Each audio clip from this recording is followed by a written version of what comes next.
Urgent, Steelers fan. Look at what just happened. Nobody saw this coming, huh? But first, make sure to subscribe to the channel, because we bring you daily videos with the latest your team news. And don't forget to turn on notifications so you don't miss anything. Blockbuster trade proposal sends Steelers physically gifted. QB with the Pittsburgh Steelers continuing to wait for a decision from veteran Aaron Rodgers. Speculation has continued on whether the Steelers could consider a blockbuster move to land a quarterback in the 2025 NFL Draft. Alabama quarterback Jaylen Milroe has become one of the more popular possible targets. That possibility arose again in an NFL mock draft from Pro Football Sports Network's Ben Rolfe on March 22nd. Rolfe proposed the Steelers trade their 2025 third and fourth-round selections along with two 2026 Day 2 picks to the Dallas Cowboys for 44 overall this year. Then at number 44, Rolfe predicted the Steelers to grab Milroe. With no second-round pick, the Steelers would have to pay a high price to move up and select Milroe in this mock draft, wrote Rolfe. Milroe may be the most physically gifted quarterback in this class, but there is enough concern that he is unlikely to be a first-round pick. The raw talent and potential are huge, which will intrigue teams, but the bust potential is equally big. The Steelers don't have a 2025 second-round pick to target Milroe early on Day 2 because they traded the selection to the Seattle Seahawks for wide receiver D.K. Metcalf. Why Steelers could target Alabama QB Jaylen Milroe? It's rather clear that the Steelers' preferred quarterback choice is Rodgers. Rolfe argued that if the Steelers sign the 41-year-old signal caller, then it's highly unlikely the team gives up the draft capital necessary to move into the second round for Milroe. But even as they close in on Rodgers, the Steelers have shown interest in Milroe this spring. NFL Network's Tom Pelissero reported on March 18th head coach Mike Tomlin, general manager Omar Khan, and quarterbacks coach Tom Arth had dinner with Milroe before his Alabama Pro Day. The Crimson Tide signal caller then delivered a message through the media a day after dinner with the Steelers brass. "If the opportunity presents itself for me to be Tomlin's quarterback, he'll take full advantage of it," said Milroe. Pundits have speculated about Tomlin's desire to bring in a mobile quarterback for quite some time.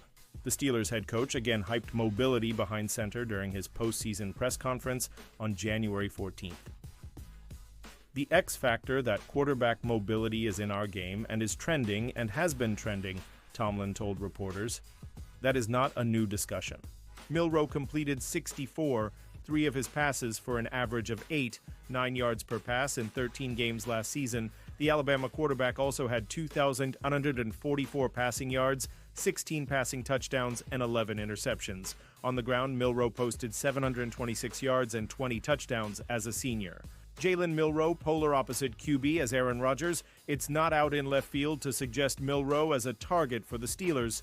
Rolfe hasn't been the only one to propose the possibility either. Steelers Now's Alan Saunders has been an advocate for Milroe, potentially landing in Pittsburgh during the 2025 NFL Draft, but it's worth noting how different Milroe is from Rodgers. Presumably, the Steelers won't have both quarterbacks. They will either sign Rodgers to start him or target Milroe in the 2025 Draft. Milroe could then compete with Mason Rudolph for the starting job this fall. It's hard to imagine two signal callers more different, though, than Milroe and Rodgers. The idea that the Steelers could land either speaks to the lack of direction the organization has at the league's most important position. Tomlin hyping quarterback.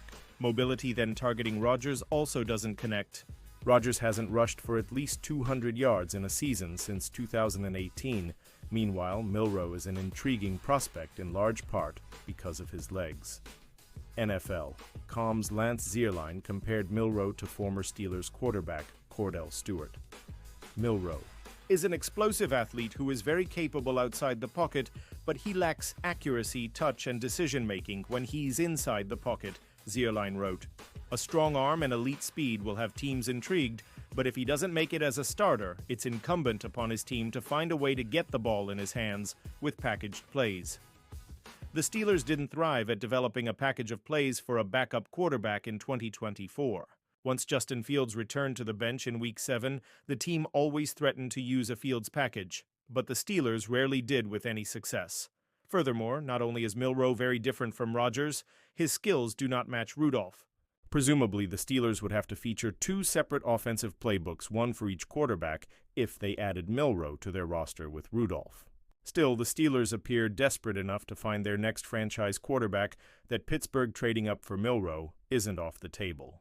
Pausing this news just to say that if you want YouTube to keep recommending the latest The Blackened.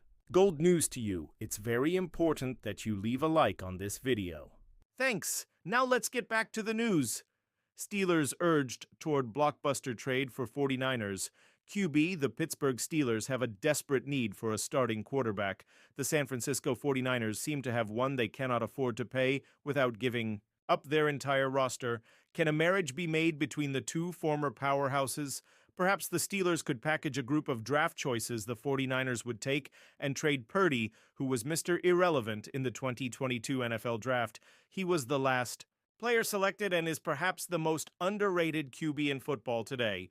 Over 40 career games for San Francisco, he's amassed 9,518 yards, 64 touchdowns, and threw only 27 interceptions. The former Iowa State gunslinger was a Pro Bowl player in 2023 and finished fourth in MVP voting after throwing for 4,280 yards and 31 touchdowns. The 49ers fell to 6-11 last season as injuries hurt San Francisco. This offseason, they are jettisoning salaries to try and find a way to extend Purdy, who is demanding to be paid like the best in the game. After all, he did lead the 49ers to a Super Bowl and was paid pennies on the dollar. NFL Network's Ian Rapoport reported last week that the 49ers are saying they are ready to enter into such an agreement when the time comes. The time has come and they have not tendered the offer as of yet. I don't get the sense that it's imminent, but it's always coming, Rapoport said on the Pat McAfee show. So teams do budgeting on out, they know it's coming, and they do have to account for it. What the number's going to be is interesting. ESPN NFL analyst Jason McCourty thinks the Steelers need to try and make a deal. You don't get a smack for asking. Now, if you're the Pittsburgh Steelers, you've already traded for DK Metcalf and gave him a big contract, McCourty said on Get Up. You need to have somebody to throw the ball to them. If you're the Steelers, why not think about calling up the 49ers? And John Lynch and saying, I don't know where you guys are at right now. Give us a shot at Brock Purdy. Well, let him be able to distribute to all the weapons we have here in Pittsburgh. Two questions. Is Purdy better than Aaron Rodgers? And is Pittsburgh prepared to pay $60 million for QB? Pryor believes Aaron Rodgers. Probably not the situation that Arthur Smith wanted for 2025. If things continue to trend the way that they are, there seems to be a very good chance that four-time NFL MVP Aaron Rodgers will end up the 2025 quarterback of the Pittsburgh Steelers. With that pedigree comes a certain level of expected autonomy on his part.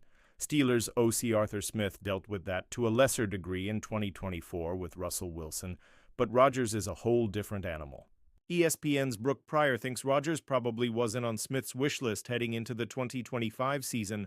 I think Arthur Smith is going to have his hands full with Aaron Rodgers, Pryor said, via 93.7 The Fans Evening Show on Friday. Aaron Rodgers has been doing this for such a long time. Aaron Rodgers runs the offense the way that he wants to. To me, that's going to reduce Arthur Smith's role. I can imagine that would be very frustrating because obviously we know that he was butting heads with Russell Wilson late in the season for similar reasons. Reports surfaced after the season that Smith and Wilson had a rocky working relationship, with some disagreements about how to run the offense. That report was later clarified with another report that Wilson had his ability to check out of plays stripped from him after the Week 13 win over the Cincinnati Bengals. Rodgers isn't going to want to play within a strict set of rules, and the Steelers shouldn't really want him to. Part of the value in having a veteran with that much knowledge and experience is letting them put that to work. They see things that an offensive coordinator can't possibly prepare for in the moment. This is probably not the situation that Arthur Smith wanted going into 2025, Pryor said. It seems like it could be another situation where he knows I can't teach an old dog new tricks, so we're just going to have to take our cues from Aaron Rodgers. The Steelers just hosted Rodgers for about 6 hours on Friday. That meeting was reportedly positive. Among the topics they discussed was likely how the offense would be run. Mind you, Russell Wilson also had a lengthy visit with the Steelers, and specifically talked to Arthur Smith for hours, according to various reports. There is no guarantee that setting expectations now will lead to a smooth relationship in the future. Keep in mind that Arthur Smith interviewed with a couple teams for their head coach openings this offseason. He also declined to go to college football to be UNC's head coach, despite him reportedly being the top choice there. Justin Fields would have been the ideal situation for Smith to mold him into a better quarterback. There was the potential for that to be a big resume-building season for him if Fields succeeded. Now there is the chance that he will take a back seat to Rodgers. That will be an interesting storyline to watch if Rodgers is ultimately signed. And now, Steelers fan, I want to hear from you. What's your opinion on this? Drop your thoughts in the comments. I don't know if you know this, but your opinion matters a lot for the Black and Gold. I'll be back any moment with more Steeler Nation news. Here we go, Steelers. Here we go.